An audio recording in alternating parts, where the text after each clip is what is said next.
Bien, qué bueno es una vez más estar en la casa de nuestro Padre, ¿no? De nuestro Dios. Siempre es de bendición. Y hoy no va a ser la excepción.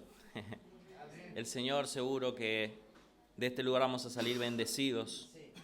Porque cada vez que lo hacemos, cada vez que nos reunimos en su casa, en su nombre, pues los beneficiados somos nosotros. Él sigue siendo Dios, aunque tú estés ahí con la boca cerrada y con el pensamiento en otro sitio y no quieras bendecirlo, no quieras adorarlo, no quieras exaltar su nombre, Él sigue siendo Dios. Pero tú cuando salgas de aquí vas a salir otra vez triste, enojado. Así que siempre es más de bendición para nosotros, ¿no? Poder estar reunidos. Así que aprovechemos esta oportunidad. Amén. Dígalo. Amén, dígalo. Amén, con ese gozo que el Señor nos ha regalado en esta mañana, vamos a orar y vamos a dejar que el Señor nos hable a través de su palabra. Amén. Le pido que ore por mi vida y por su compañero que está al lado, su hermano, por su propia vida y de este lugar que el Señor tenga misericordia y salgamos bendecidos. Amén. Señor, te damos gracias una vez más, Padre, por tu presencia en este lugar, Señor. Te doy gracias, Señor, por la vida de mis hermanos, Padre, los que estamos aquí reunidos, los que están en camino, Señor, hacia acá.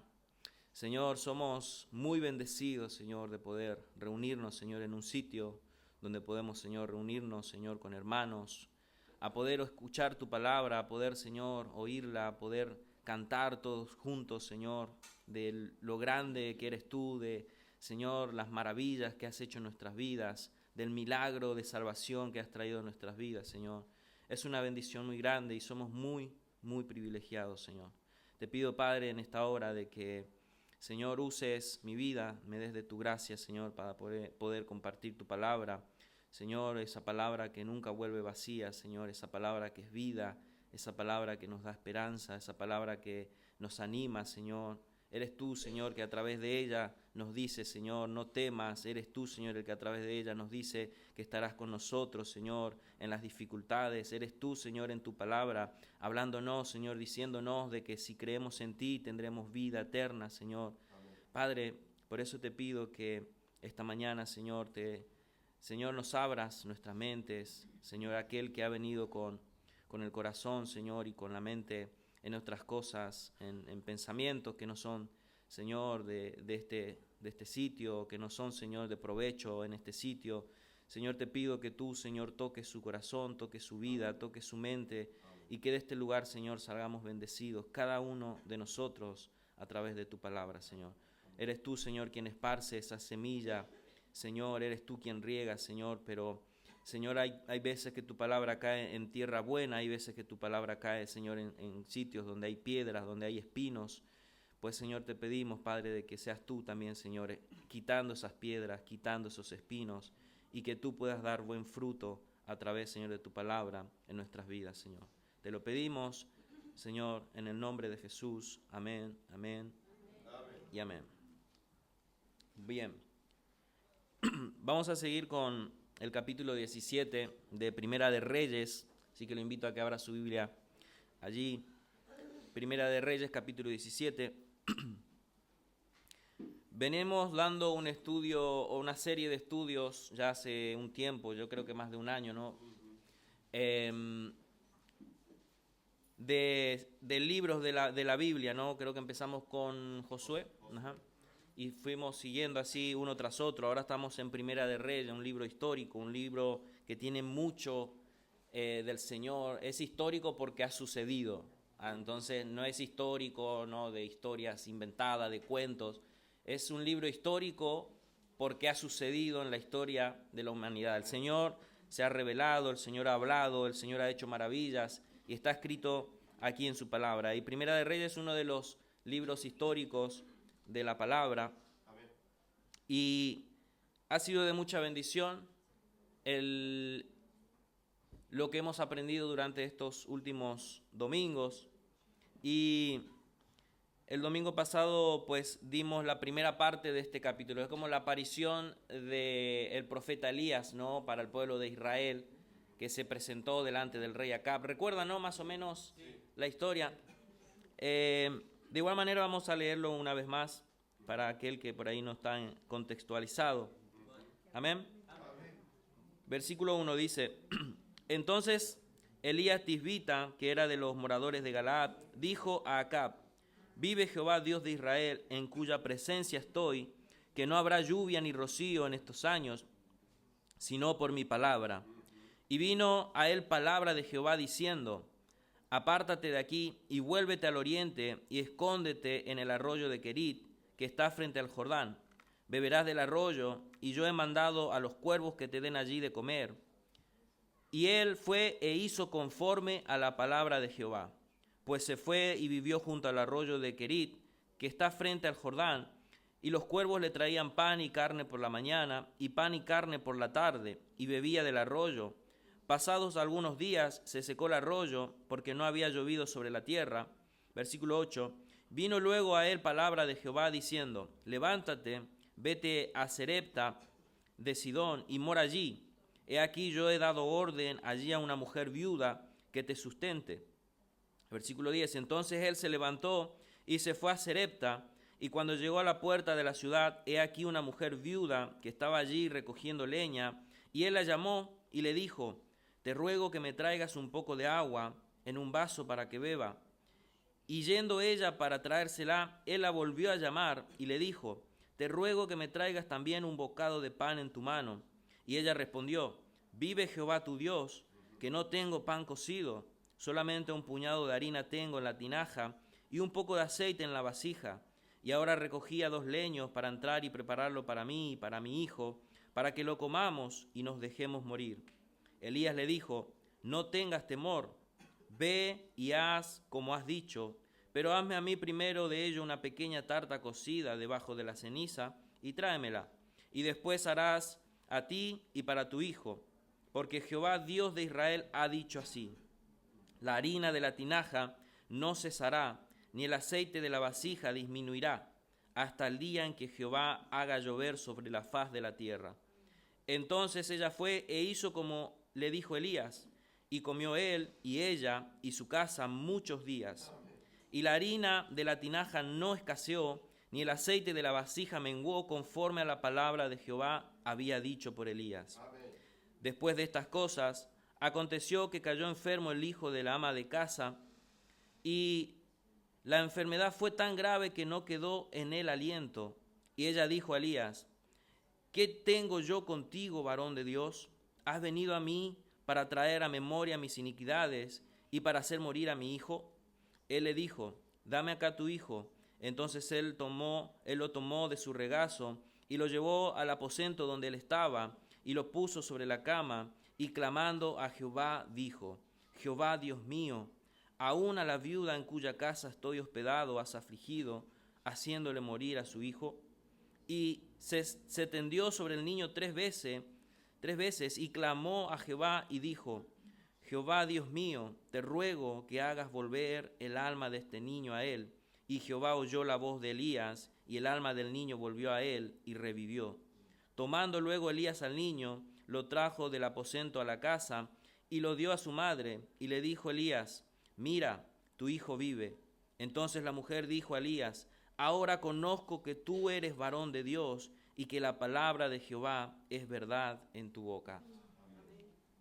Tremendo. Pues nosotros habíamos hablado el domingo anterior acerca de que de quién era Baal, ¿no? Qué era lo que estaba sucediendo en Israel en ese tiempo. Creo que fue el tiempo más triste, por así decir, para el pueblo de Israel, porque digo triste para Dios, ¿no? Porque sí, Dios también tiene sentimientos, ¿no? Y yo lo que veía es que era un tiempo muy triste para Israel, porque era un tiempo donde Israel había apostatado de la fe. Había dado vuelta su mirada hacia otros dioses, habían levantado ídolos muy perversos, ¿no? Haciendo rituales perversos, nada que ver al Dios de amor que se había revelado y manifestado a ellos en Egipto, ¿no? Recuerdan que ellos clamaron estando en Egipto y dijeron, y que Dios oyó el clamor de su pueblo, dice, ¿no? Y tuvo misericordia y ahí decide sacar a su pueblo de allí. Dios le mostró una vez más amor, a ese pueblo. Y sin embargo, ahora están en un punto donde han desviado su corazón totalmente de ese Dios de amor, ese Dios poderoso, ese Dios vivo, ¿no?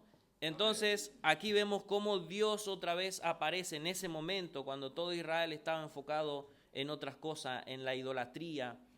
Dios se aparece nuevamente al pueblo y les muestra quién es realmente el Dios viviente. No hay otro. No es Baal, no es Astarot, no es Acera, no es ninguno de esos dioses que estaban levantando ahí los sidonios y que Israel se estaba mezclando con ellos, ¿no? Sino que había uno solo. Por eso Elías se presenta y le dice, ¿no? Vive Jehová, Dios de Israel, en cuya presencia estoy. Esa es la frase con la que se presenta, ¿no?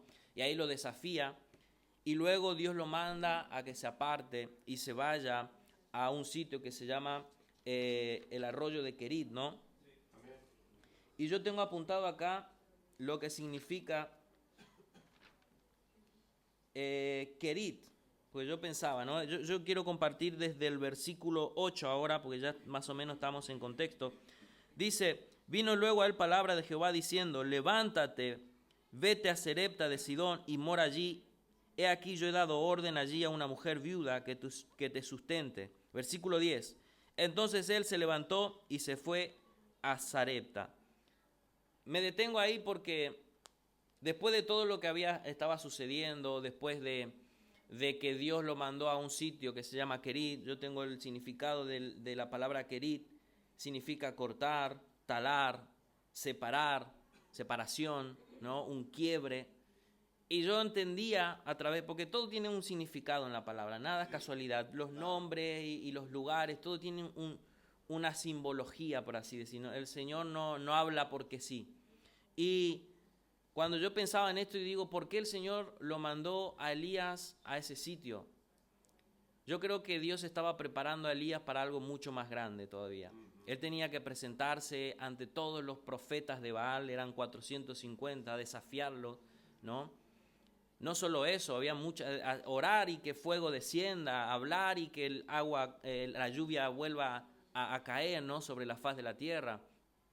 Era un hombre de mucha fe, cada vez que Dios le hablaba, él lo hacía, sin titubear, sin pensarlo dos veces. Aquí en el versículo 10 dice, entonces él se levantó y se fue a Sarepta. No dijo, Señor, pero acá estoy tan cómodo, acá los cuervos traen rica carne, Señor, metí la pata, le dije de todo menos lindo acá. Entonces vos sabés que ahí en Sarepta era una ciudad de Sidón, ahí donde estaban sus enemigos, ahí donde estaba la casa, la casa con Z, caza, sobre Elías. A Elías lo estaban buscando para matarlo. Recuerden que Jezabel estaba matando a todos los profetas de Israel. Por eso Dios lo mandó a esconderse a Elías. Sin embargo, Dios lo envía a Elías en ese sitio, donde su vida corría peligro, donde él sabía que ahí es donde iba a tener que realmente preocuparse, ¿no? Y él no dice nada, él se levanta y se va donde Dios le dijo. ¿No? Ahí vemos un hombre que confía mucho en la palabra del Señor. Cada vez que el Señor le hablaba, él lo hacía. No se ponía a discutir, ni a debatir, ni a preguntar, pero Señor, sí, hermano. Y qué ironía, ¿no, hermano? Que le manda en esa ciudad donde es la ciudad de Jezabel. La que le quiere matar. Sí, sí. Lo manda ahí, porque Jezabel es de ahí, de Sidón. Pues sí. Ahí donde estaba la cacería. Pues el Señor obra así en nuestras vidas también. Sí. Muchas veces nosotros queremos poner nuestras excusas, queremos poner nuestros motivos, a veces intentamos ser más inteligentes y más buenos que Dios en nuestras vidas. Y así nos va muchas veces. Así me va muchas veces a mí. Sí. Donde intento pensar, no, pero Señor, mirá, lo está ahí. Cuando el Señor me dice, no lo hagas. Y cuando voy y lo hago pensando, pero esto es lo correcto. Ush, qué problema después. Sí. Pero Elías dice que él confiaba. Cada vez que Dios le hablaba, él se paraba y lo hacía. No dudaba, no tenía miedo. Cada vez que Dios, por eso lo repito, cada vez que Dios le hablaba. Hubo un momento donde Dios no le habló, no le dijo nada, lo amenazó Jezabel y él tuvo miedo, él tuvo temor, porque no sabía qué podía pasar. Pero si yo estoy convencido de que si Dios le decía, no te preocupes, Jezabel no te va a tocar ni un pelo, él hubiera estado ahí, ¿qué te pasa, Jezabel? ¿No? Pero, pero como Dios no le dijo nada, él tuvo miedo, porque no sabía qué podía pasar, ¿no?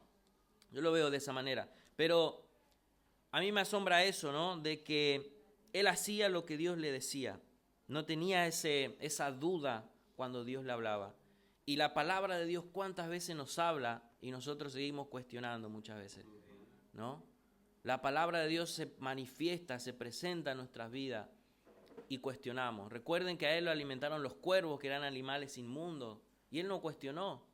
Él comía, traía carne, gracias cuervito, y pum, se lo comía. Porque no cuestionaba las cosas de Dios. ¿Cuántas veces nosotros hemos sido bendecidos a través de cuervos? Recuerden que el pan representa como la palabra, ¿no? En la Biblia. ¿Y cuántas veces hemos oído palabras de cuervos? O sea, de hombres que se han parado en el púlpito y nos han hablado de Dios y nos han bendecido con las cosas que han dicho. Porque el Señor obra de esa manera muchas veces, ¿no? Porque es su palabra la que nos da vida, su palabra la que nos bendice.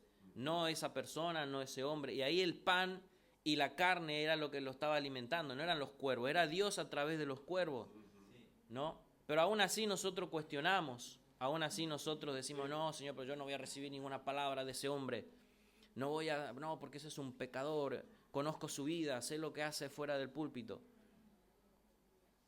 ¿no? Y somos orgullosos y como acá es la frase que se dice ahí en Paraguay, que si fuera yo, dijo el suplente, ¿no? Como si yo estuviera ahí sería mejor.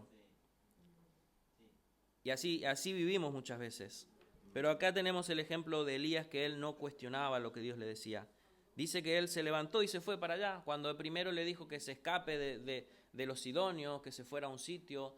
Yo creo que ahí Dios lo trató. Ahí Elías aprendió a depender totalmente de Dios. Él tenía que esperar lo que Dios le proveía cada día.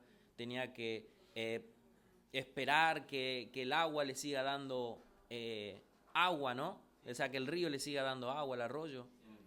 Y eso es lo que Dios muchas veces hace con nuestras vidas. Nos da palabra, nos manda a hacer algo, lo hacemos, y luego nos dice, estad quieto y conoced que yo soy Dios, ¿no? Nos pide que lo esperemos, y eso es lo que Elías había aprendido, y eso es lo que Elías ahora va a ir y de alguna manera le va a enseñar a la mujer, a la viuda, de depender día tras día en Dios. Vamos a seguir leyendo. Dice el versículo 10, entonces se levantó y fue a Sarepta, y cuando llegó a la puerta de la ciudad, he aquí una mujer viuda que estaba allí recogiendo leña, y él la llamó y le dijo, te ruego que me traigas un poco de agua en un vaso para que beba. Acá el domingo pasado hablábamos acerca de la disposición que hay de la mujer, ¿no? Cuando ella le responde y va, no le dice de dónde sos, quién sos, ¿no? Va y lo hace, ¿no? Esa disposición, ese sentido de querer siempre bendecir, ¿no? De alguna manera ayudar al extranjero, no sé, había una actitud en esa mujer que a mí me bendice, porque me invita a hacer lo mismo. Cuando alguien viene y te pide algo, la palabra misma nos dice, si alguien te pide, no dudes en dárselo. Si alguien te pide prestado, no dudes en dárselo. ¡Wow! Eso es... qué fuerte, ¿no? Justo lo que más te gusta lo tenés ahí, lo único que tenés. ¿Me lo prestás? ¡Ay, no, pero mi coche! ¡Ah! Que lo acabo de lavar. Acaba de salir del taller. Está nuevo, quería pisarlo ahí en la autovía, a ver cómo se siente conducirlo. Y a vos te gusta pisar baches, pisar pozos, ¿no? Así somos muchas veces. Y el Señor nos invita a tener esa actitud, ¿no? Una mujer viuda que ya normalmente las mujeres tienen una fuerza que muchas veces nosotros los hombres no la tenemos. Sí. Eso es verdad. Madres que por sus hijos son capaces. Hay historias de madres que han levantado un coche con toda su fuerza para rescatar a su hijo. Las mujeres sacan, y era una madre viuda con un hijo pequeño. O sea, era una mujer que podía valerse por sí sola, era una mujer que iba a buscar leña, ¿no? Era una mujer que seguramente ya había hecho de todo para subsistir y darle vida a su hijo lo más que podía sobrevivir. Pero Dios llegó en el momento justo de su vida, porque leímos ahí que ella decía, solamente íbamos a comer esto y nos dejábamos morir. Y yo digo, pero ¿cómo? ¿No luchaste más? Yo no creo eso. Yo creo que era una mujer que seguro que hizo todo lo que podía.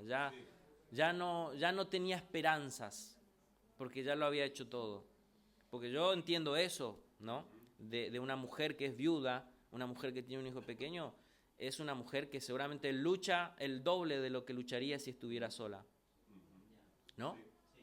Y el Señor apareció en el momento justo y oportuno para su vida, así como lo ha hecho en nuestras vidas, seguramente. Versículo 11 dice, y yendo ella para traérsela, él la volvió a llamar y le dijo, te ruego que me traigas también un bocado de pan en tu mano. Versículo 12, y ella respondió, vive Jehová tu Dios que no tengo pan cocido, solamente un puñado de harina tengo en la tinaja y un poco de aceite en una vasija.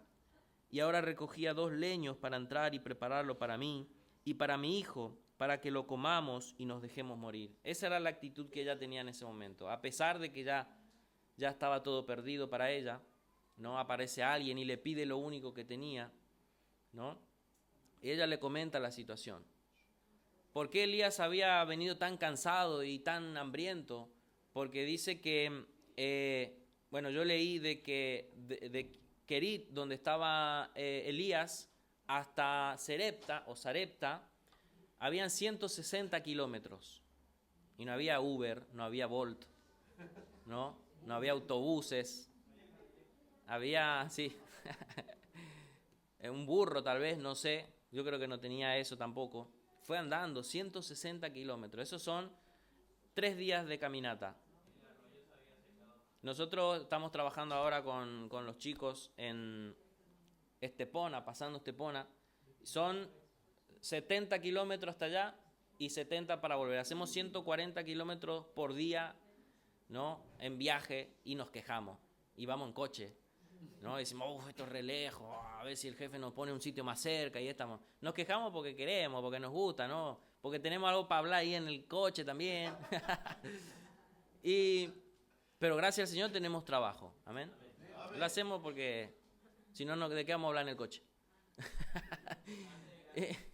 Claro, pero son 140 kilómetros en coche y es lejos y a veces 1 hora de tráfico, 1 hora y pico y salimos a las 4 y llegamos a casa a las 6 a veces y es tedioso, muy tedioso. Pero él tuvo que caminar 160 kilómetros. Obvio que se sentó y dame un poco de agua, por favor, ¿no? Pues ya se había secado el arroyo, ¿no? O sea, era mucho lo que el Señor lo desafiaba a hacer a Elías. Era mucho. Y encima no solo eso, sino que le dice que una viuda gentil y pagana lo iba a sustentar. Eso es fuerte para un profeta, para un hombre de Dios, ¿no? Para un hombre tan importante. Eso a nosotros nos pegaría en el orgullo. ¿Qué le hubiera dicho yo a Dios si Él me decía eso?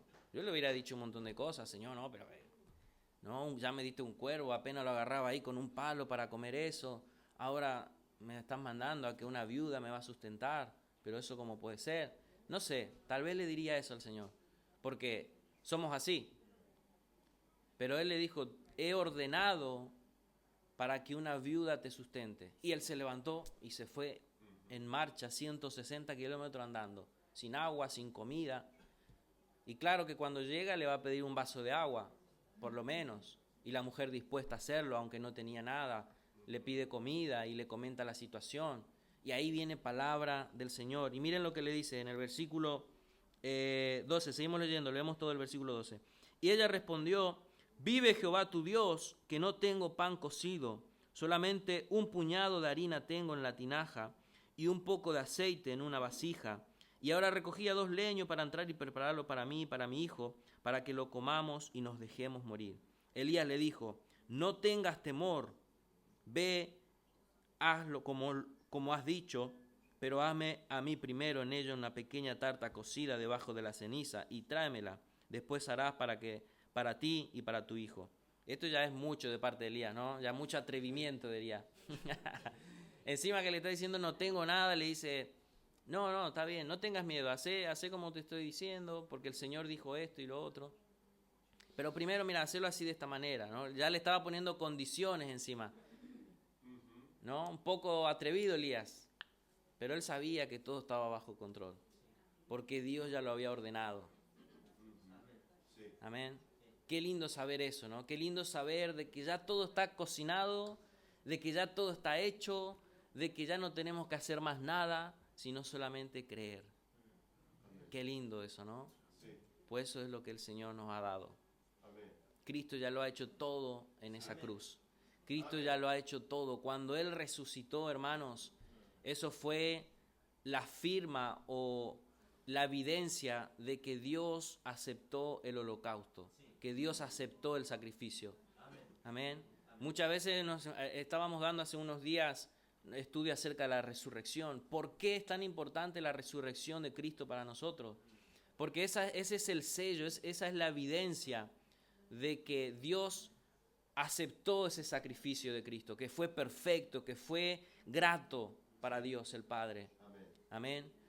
¿Por qué digo esto? Porque normalmente cuando alguien iba y hacía un sacrificio y un holocausto, y si no era acepto, le decía no sirve. ¿Y cuál era la paga del pecado?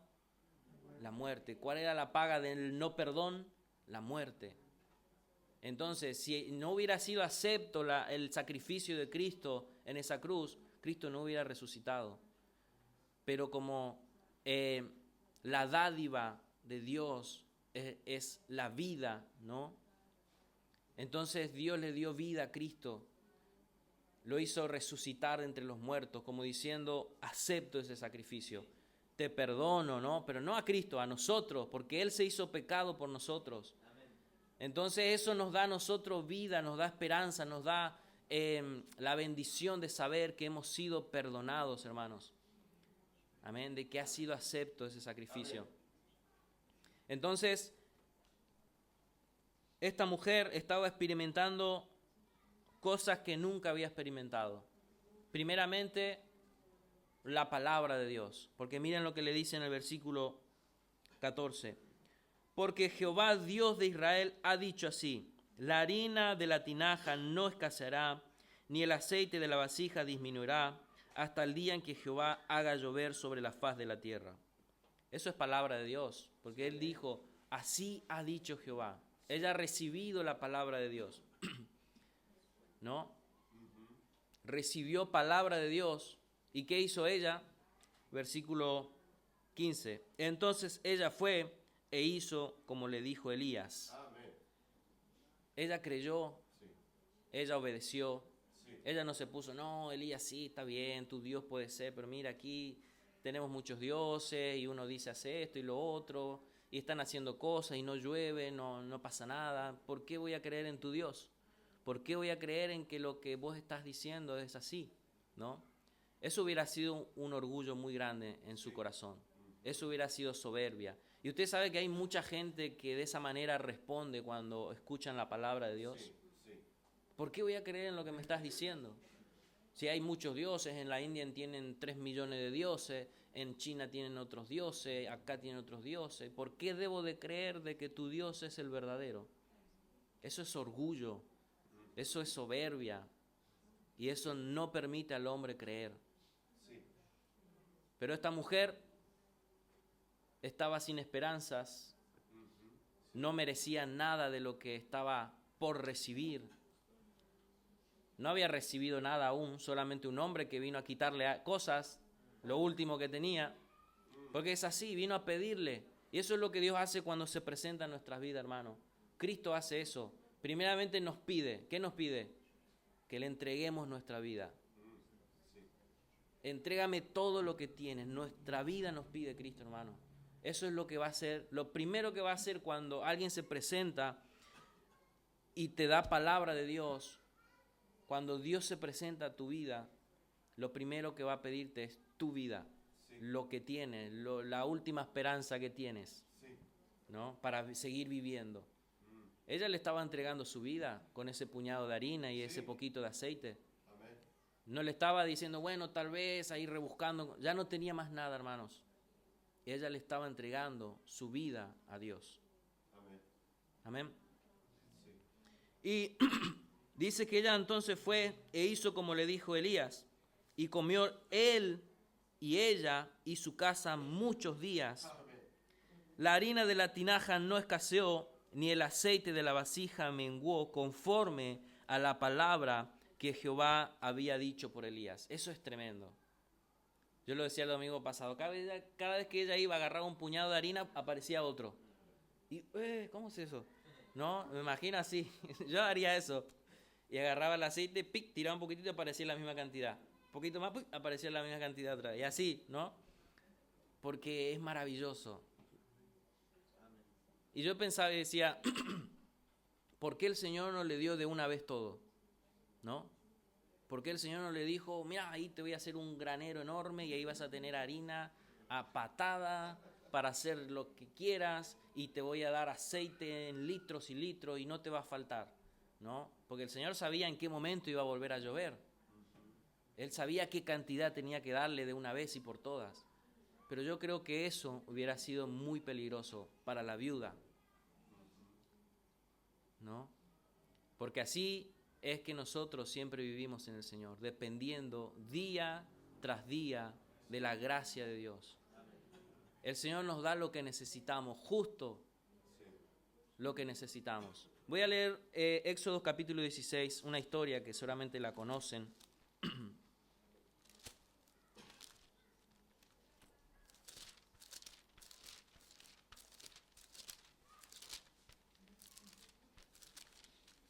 Versículo, vamos a leer desde el 13, 14. Desde el versículo 13 dice, Moisés dijo al pueblo, no temáis, estad firmes y ved la salvación con que Jehová hará hoy con vosotros, porque los egipcios que hoy habéis visto nunca más para siempre le veréis. Creo que estoy mal. Sí, perdón, estoy leyendo el 14, era el 16. Sí. Ahora sí, 16 versículo 13. ¿Lo tiene, no? Ahí está, sí. Vamos a leer el 13 para no extendernos mucho. Pero es una historia muy conocida. Habla acerca de cuando Dios le da el maná al pueblo, ¿no? Versículo 13 dice, y venida la tarde subieron codornices que cubrieron el campamento, y por la mañana descendió rocío en derredor del campamento. Y cuando el rocío cesó de descender, he aquí sobre la faz del desierto una cosa menuda, redonda, menuda como una escarcha sobre la tierra. Y viéndolo los hijos de Israel se dijeron unos a otros, ¿qué es esto? Porque no sabían qué era. Entonces Moisés le dijo, es el pan que Jehová os da para comer. Esto es lo que Jehová ha mandado. Recoged de él cada uno según lo que pudiere comer, un gomer por cabeza, conforme al número de vuestras personas. Tomaréis cada uno para los que están en su tienda. Y los hijos de Israel lo hicieron así. Y recogieron unos más que otros, y los medían por gomer, y no sobró al que había recogido mucho, ni faltó al que había recogido poco. Cada uno recogió conforme a lo que había de comer. Y les dijo Moisés, ninguno deje nada de ello para mañana. Mas ellos no obedecieron a Moisés, sino que algunos dejaron de ello para el otro día. Y crió gusanos, y hedió, y se enojó contra ellos Moisés. Y lo recogían cada mañana, cada uno según lo que habían de comer. Y luego que el sol calentaba, se derretía. En el sexto día recogieron doble porción de comida, 2 gómeres para cada uno, y todos los príncipes de la congregación vinieron y se lo hicieron saber a Moisés. Y él les dijo, esto es lo que os ha dicho Jehová. Mañana es el santo día de reposo, el reposo consagrado a Jehová. Lo que habéis de cocer, cocedlo hoy. Lo que habéis de cocinar, cocinadlo hoy. Y todo lo que os sobrare, guardadlo por la mañana. Y ellos lo guardaron hasta la mañana según lo que Moisés había mandado. Y no se agusanó ni hedió. Hasta ahí nomás voy a leer. Esto es tremendo porque acá ya el pueblo de Israel también había vivido una experiencia así, ¿no? De depender día tras día, durante 40 años, eso, donde Dios proveía día tras día. y ellos querían guardar la comida para el día siguiente, y al día siguiente iban y buscaban y estaba todo agusanado, porque Dios quería que ellos aprendieran a depender de Dios día tras día. Eso es lo que Dios quiere con nosotros, hermanos, a dependerse. Muchas veces me vienen pensamientos así, soy pecador, obvio, y me ha venido ese pensamiento pecaminoso en la cabeza de decir, ¿por qué, Señor, no tengo más? ¿Por qué siempre estoy contando los 5 céntimos para llegar al euro? ¿No? Y me vienen pensamientos como, si te doy más, puede que tu corazón se desvíe, puede que tu corazón se enaltezca, puede que termines yendo para otro camino, no lo sé. Pero yo le doy gracias al Señor porque nunca me hace faltar. Nunca me ha hecho faltar nada, hermanos.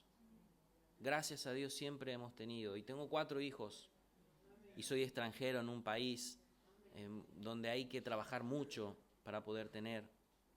Y muchos están en la misma situación en la que estoy yo. Y estoy convencido de que el Señor siempre ha provisto todo lo que necesitamos. Y ese es nuestro Dios, hermanos. Eso es lo que Dios hizo con Elías en Querit, donde dependía Elías de él. Elías ya fue a la viuda muy canchero, ya estaba ahí, él ya sabía que Dios iba a cumplir lo que dijo. Y cuando dijo, ve y haz para ti, para mí, haz como has pensado, pero primero házmelo a mí, una rica comida, y después va a comer tu hijo y vos también, porque nunca va a cesar esa harina y nunca va a cesar ese aceite. Y eso es tremendo. Si Dios le hubiera dado a ella todo, hubiera sido peligroso. Tal vez la estaba cuidando porque, imagínense, un tiempo de mucha hambre y los vecinos se enteran de que ella tiene mucho. La hubieran matado para sacarle todo lo que tiene. La hubieran, no sé, se hubieran aprovechado. O tal vez ella hubiera pensado, che, Elías, ¿y si vendemos un poquito que hay tanta necesidad? Nos llenamos de plata acá, ¿no? El corazón de la mujer se hubiera desviado seguramente. Pero el Señor es sabio.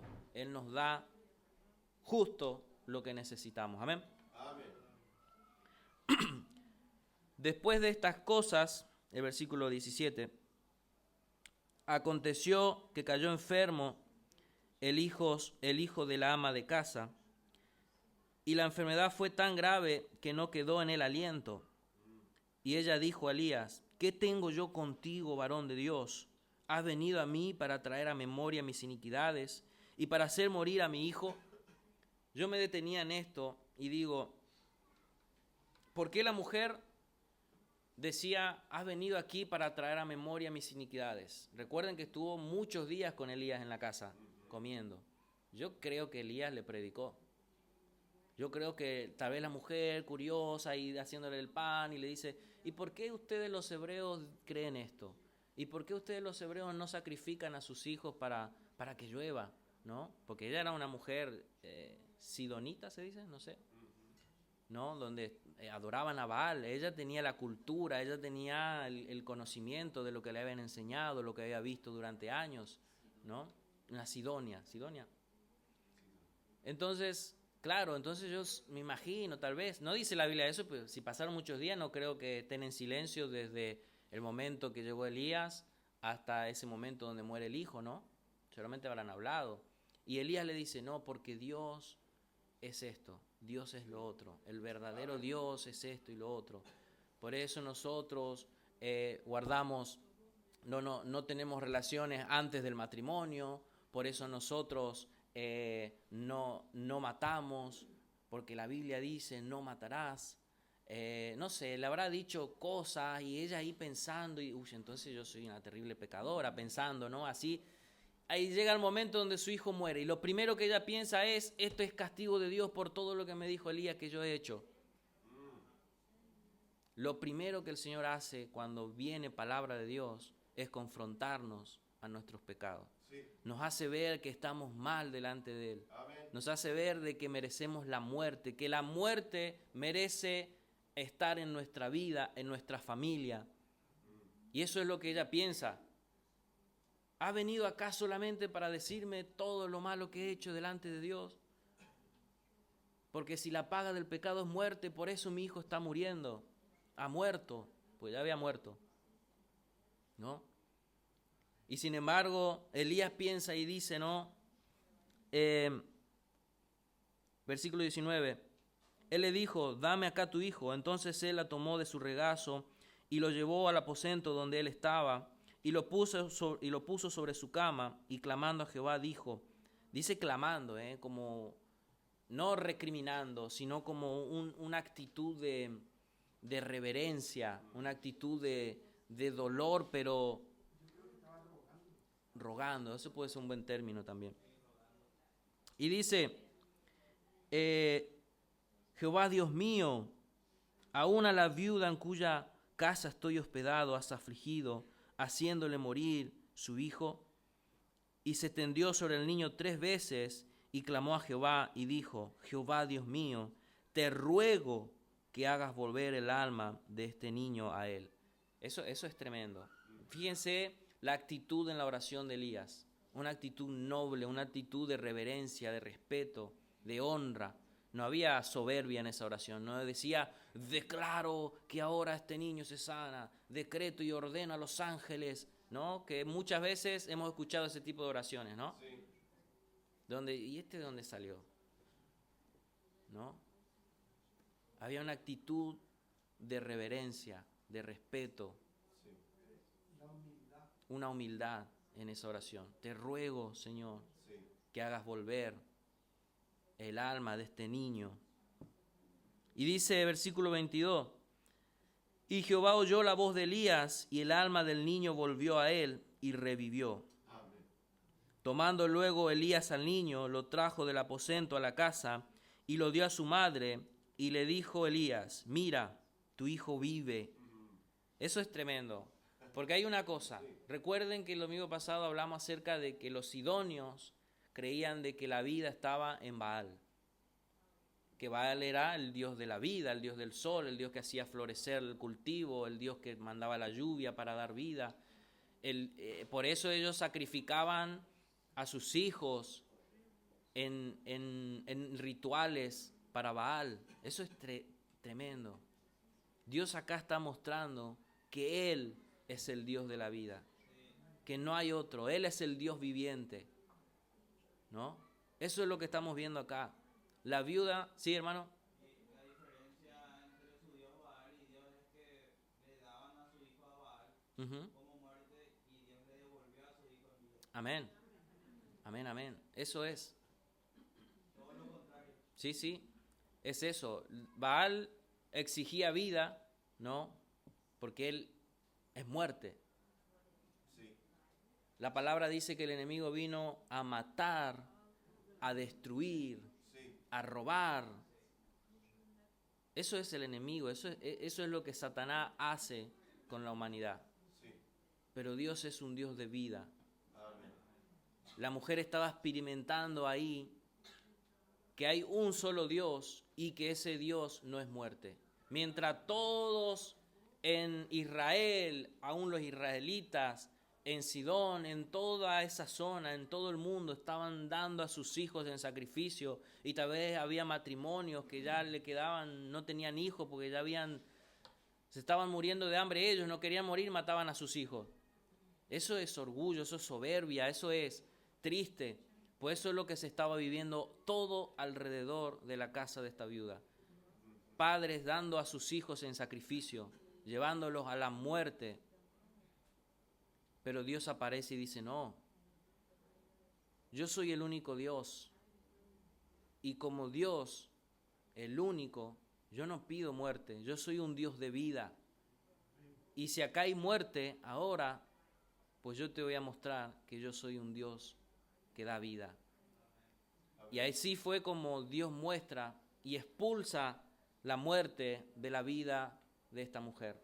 Y yo pensaba, me quedan cosas por compartir, pero la bendición que tenemos es que Elías fue un hombre conforme a nuestras pasiones. Eso uno, hemos aprendido el domingo pasado, ¿no?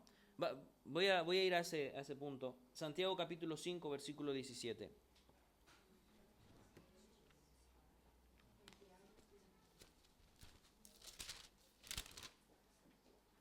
Santiago 5, Miren lo que dice. Elías era hombre sujeto a pasiones semejantes a las nuestras, y oró fervientemente para que no lloviese, y no llovió sobre la tierra por 3 años y 6 meses.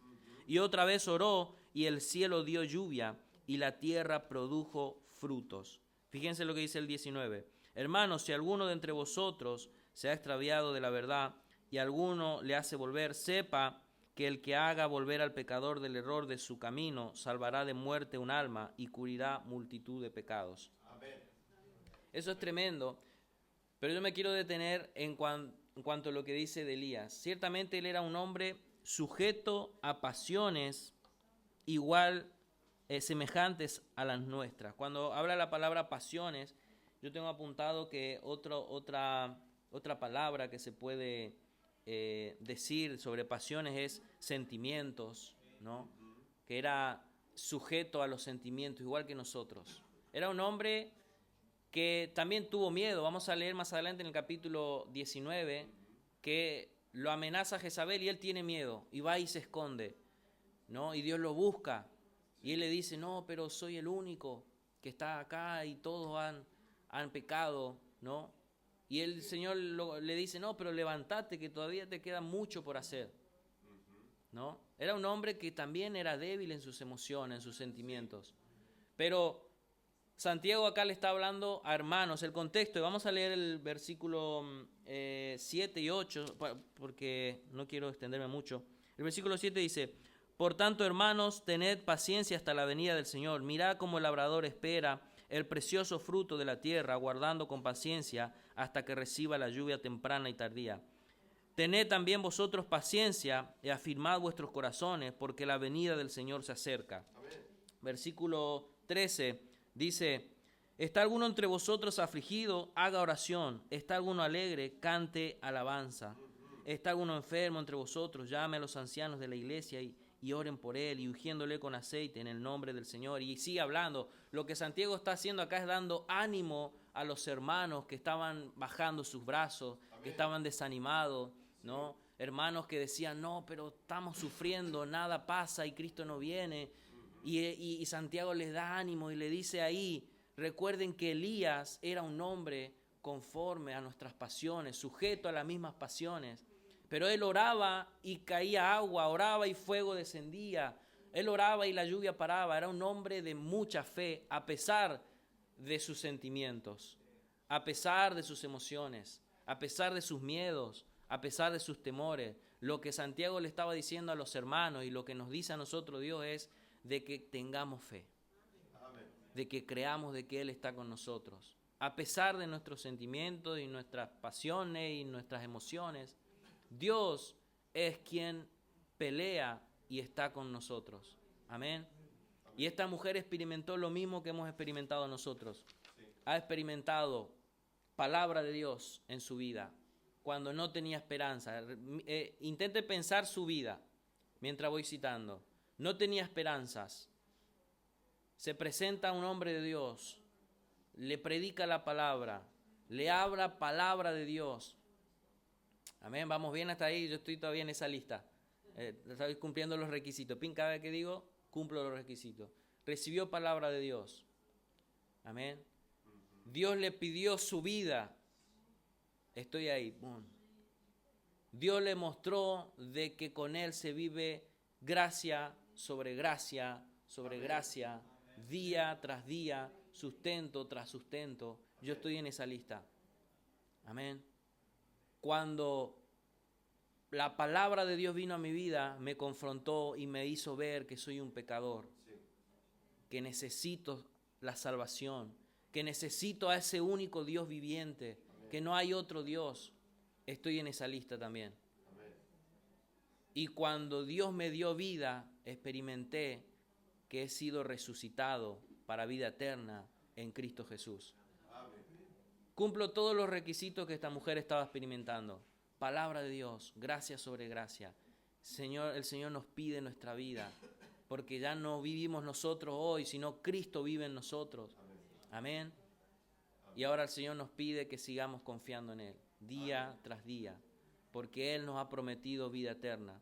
Si estábamos muertos, si la muerte rondaba en nuestra familia, en nuestras casas, en nuestra vida, pues el Señor vino para darnos vida y vida en abundancia. Amén. Vamos a orar y terminamos ahí. Señor, te doy gracias una vez más por tu palabra. Te pido, Padre, de que esta palabra, Señor, no quede allí, Señor, sino que pueda seguir obrando en los corazones de cada uno de nosotros. Te necesitamos, Señor. Tú eres el que nos sustenta cada día. Tú eres el que ha aparecido en nuestras vidas en el momento oportuno, Señor. Si hay hermanos en este lugar, o si hay alguien, Señor, de que está dudando, o si hay alguien, Señor, que nunca ha experimentado lo que esta mujer viuda ha experimentado, Señor, te pido, Padre, de que tú sigas quebrantando ese corazón, Señor. Tu palabra dice que tú, Señor, nos vas a dar un corazón nuevo. Señor, tu palabra dice que tú nos darás un corazón de carne y ya no, Señor, ese de piedra. Señor, que tú pondrás un espíritu nuevo en nosotros. Señor, si creemos de que tú, Señor, puedes obrar y que tú puedes hacer, creemos en tu palabra. Tu palabra también dice que la fe viene por el oír la palabra de Dios. Señor, hoy la hemos oído, hoy hemos oído de que tú eres un Dios, de que ha venido a este mundo a dar vida en abundancia, a dar vida eterna. Señor, te pido, Padre, que tú obres a través de esa palabra y puedas mostrar, Señor, de que no hay otro Dios, no hay otra esperanza, no hay otra vida, no hay otro camino, no hay otra verdad, solamente tu Hijo, el Señor Jesucristo.